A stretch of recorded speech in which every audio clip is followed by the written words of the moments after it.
नमस्कार मित्रों, मैं आपका astro friend astro divine light की बेसिक एस्ट्रोलॉजी क्लास में आपका मैं बहुत बहुत हार्दिक अभिनंदन करता हूं। मित्रों, हमारे भावों के विशेष कारक ग्रहों की श्रृंखला चल रही है। जी हाँ मित्रों, हमने विशेष कारक ग्रह भाग एक आपको हम सूर्य से लेकर के गुरु तक का विशेष कारकत्वों के आधार पर इनका किस तरह से विश्लेषण किया जाए, इसे हमने आपके सामने प्रस्तुत किया। मित्रों, उसी श्रृंखला में आज हम भावों के विशेष कारक ग्रह भाग 2 वीडियो लेकर के आए हैं, जिसमें हम आपको शुक्र से लेकर के केतु तक के विशेष कारकत्व वाले ग्रहों की जो विश्लेषण है उसके बारे में आपको बताएंगे। मित्रों, चलिए एक बार पुनः बहुत बहुत आप सभी का हार्दिक अभिनंदन। मित्रों, चलिए मित्रों, शुक्र के बारे में हम बात कर लेते हैं। तो शुक्र को भृगु संहिता ग्रंथ के आधार पर पंचम भाव और नवम भाव, इन दोनों भावों के इनको कारक रखे गए हैं। मित्रों, जी हाँ मित्रों, अगर शुक्र ग्रह वो असुरों के गुरु हैं, दैत्य गुरु शुक्राचार्य, उसको भी पंचम भाव और नवम भाव के विशेष कारकत्व बताए गए हैं। मित्रों, यदि पंचम भाव और नवम भाव में अगर शुक्र की इस तरह की स्थिति यदि निर्मित होती है तो यकीन मानिए शुक्र जो है इस कुंडली के लिए विशेष कारकत्व हो जाते हैं।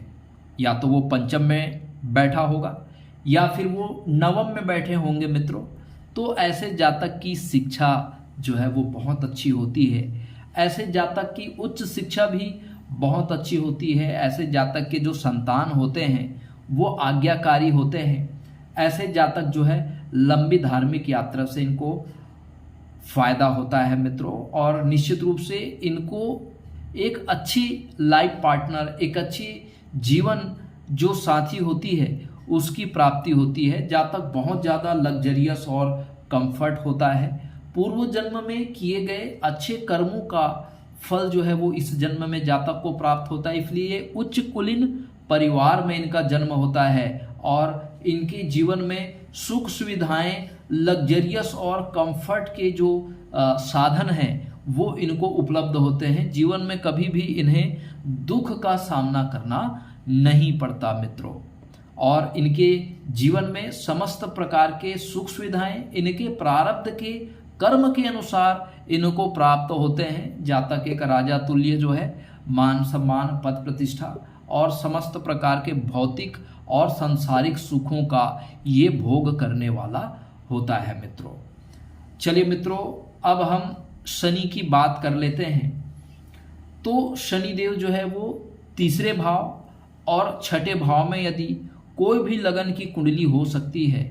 अगर शनि तीसरे भाव और छठे भाव में यदि विराजित है तो ये विशेष कारक हो जाते हैं। मित्रों, जी हाँ मित्रों, तो जिस किसी भाव का शनि को लॉर्डशिप मिला हुआ है उस पर्टिकुलर लगन में उन भावों के कारकत्वों में वृद्धि तो होती ही है, और जिन भाव में शनि बैठे हुए हैं मित्रों उन भाव में भी ये वृद्धि कर देते हैं। जैसे मान लो शनि अगर पराक्रम भाव में बैठा हुआ है तो शनि की प्रकृति है ही हार्ड वर्किंग इन नेचर और डिसिप्लिन और बहुत ज़्यादा डिवोटेड होके अपने कार्यों को अंजाम देना।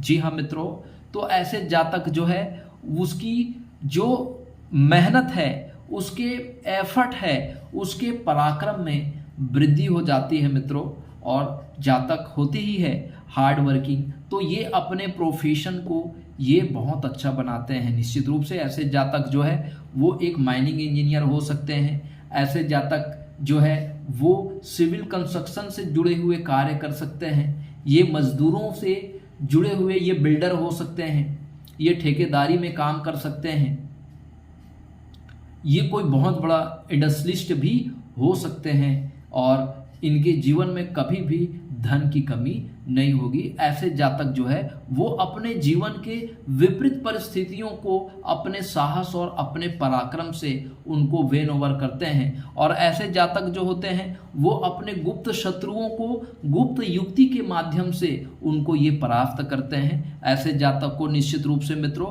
कंपटीशन एग्जाम की अगर ये तैयारी करते हैं तो इनको कंपटीशन एग्जाम में भी सफलता प्राप्त होती है।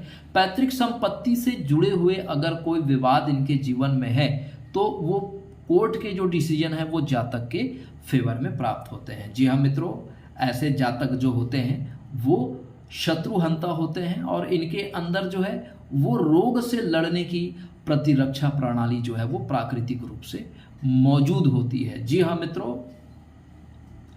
चलिए मित्रों, अगर हम राहु ग्रह के बारे में बात करें तो राहु ग्रह को भी तीसरे भाव और छठे भाव का कारकत्व इसको रखा गया है। निश्चित रूप से ऐसे जातक की जो है बुद्धि बढ़ जाती है, जातक विवेकवान हो जाता है, जातक चतुरवान हो जाता है, जातक को आकस्मिक धन की प्राप्ति होती है। छोटी छोटी यात्रा करने से भी जातक को धन लाभ प्राप्त होता है, व्यवसायिक यात्रा करने से इनको धन लाभ प्राप्त होता है। निश्चित रूप से ऐसा जातक जो है वो कोर्ट कचहरी के मामले में ऐसे जातक जो है वो विजयी होते हैं। ऐसे जातक को पैतृक संपत्ति से भी धन लाभ प्राप्त होता है। ऐसे जातक भी कोई गुप्त रीति से अपने शत्रुओं पर ये हावी होते हैं, ये गुप्त शत्रुहंता होते हैं। ऐसे जातक अगर कोई कंपटीशन एग्जाम की ये तैयारी करते हैं मित्रों तो निश्चित रूप से प्रतियोगी परीक्षाओं में इनको सफलता प्राप्त होती है मित्रों, और ये अपने शत्रुओं को ये जो है वो परास्त करने वाले होते हैं। इस तरह से तो राहु के कारण ऐसा जातक जो है वो आईबी में जा सकता है, इंटेलिजेंस ब्यूरो में जा सकता है। ऐसे जातक एक हैकर हो सकता है, ऐसे जातक मास्टरमाइंड हो सकता है, ऐसे जातक बहुत ज़्यादा चतुर चालाक हो सकता है। कोई केमिकल इंडस्ट्री लगा करके ऐसा जातक जो है वो सफल हो सकता है। ऐसा जातक बहुत मायावी भी होता है मित्रों।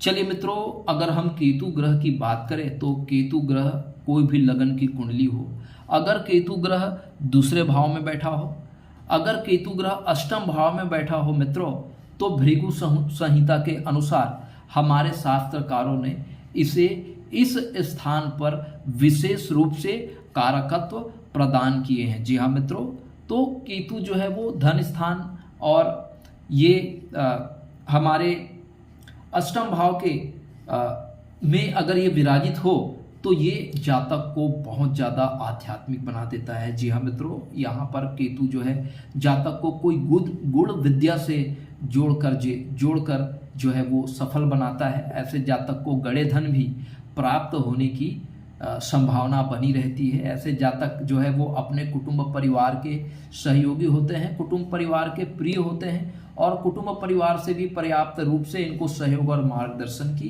प्राप्ति होती है मित्रों। ऐसे जातक को अपने वसीयत से भी प्राप्त होता है, ससुराली संपत्ति से भी इनको धन लाभ प्राप्त होता है। ऐसे जातक LIC से बीमा के एजेंट हो सकते हैं।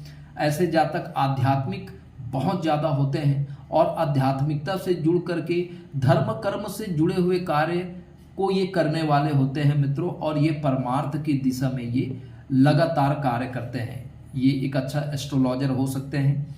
इनको ऑकल्ट साइंस से जुड़ करके भी ऐसे जातक कार्य करते हैं। ऐसे जातक बहुत ज़्यादा आध्यात्मिक होते हैं, डिवाइन कॉन्स्टिट्यूशन की कृपा इनके ऊपर बनी होती है और जातक भी मोक्ष प्राप्ति के दिशा में ये कार्य करते हैं। इस तरह हम देखते हैं मित्रों कि विशेष कारकत्व वाले जो ग्रह होते हैं भृगु संहिता के अनुसार, इसी तरह से इन ग्रहों के कारकत्वों के बारे में हमें विश्लेषण करना है मित्रों। जी हाँ मित्रों, अगर ये विशेष कारक को लेकर के ग्रह किसी विशेष भाव में बैठे हुए हैं तो इनके कारकत्वों में वृद्धि हो जाएगी, या ये जिन भावों के ये स्वामी होते हैं, जिन भावों को इनको लॉर्डशिप मिली हुई है, उनके कारकत्वों में भी ये वृद्धि करते हैं और अपने स्वयं के कारकत्वों में भी ये वृद्धि करते हैं और शुभ फल प्रदान करते हैं मित्रों। निश्चित रूप से मित्रों ये ग्रहों के विशेष कारक जो श्रृंखला है वो आपको बहुत अच्छे से समझ में आया होगा मित्रों। यदि फिर भी आपके मन में किसी प्रकार का कोई क्वेरीज है, कोई डाउट है तो आप हमारे कमेंट्स बॉक्स में जा कर के आप अपने क्वेरीज जो है वो शेयर कर सकते हैं मित्रों। यदि आप एस्ट्रोलॉजी सीखना चाहते हैं तो हमारे एस्ट्रो डिवाइन लाइट की प्लेटफॉर्म से आप कनेक्ट होकर आप एस्ट्रोलॉजी सीख सकते हैं। यदि आपको अपनी कुंडली एनालिसिस करानी है मित्रों तो आप हमारे एस्ट्रो डिवाइन लाइट चैनल से आप जुड़ सकते हैं। आप हमसे व्यक्तिगत रूप से भी संपर्क कर सकते हैं। आप अपॉइंटमेंट लेकर के भी आप अपना कुंडली एनालिसिस करा सकते हैं मित्रों। निश्चित रूप से आपका स्नेह और आशीर्वाद हमें निरंतर रूप से प्राप्त हो रहा है मित्रों। इसी तरह से स्नेह और आशीर्वाद बनाए रखिएगा। परमात्मा आपको स्वस्थ रखे, दीर्घायु प्रदान करे, आपकी मनोकामना पूर्ण करे। इसी शुभ और मंगल कामनाओं के साथ अब आपके एस्ट्रो फ्रेंड को इजाजत दीजिए मित्रों। नमस्कार, प्रणाम।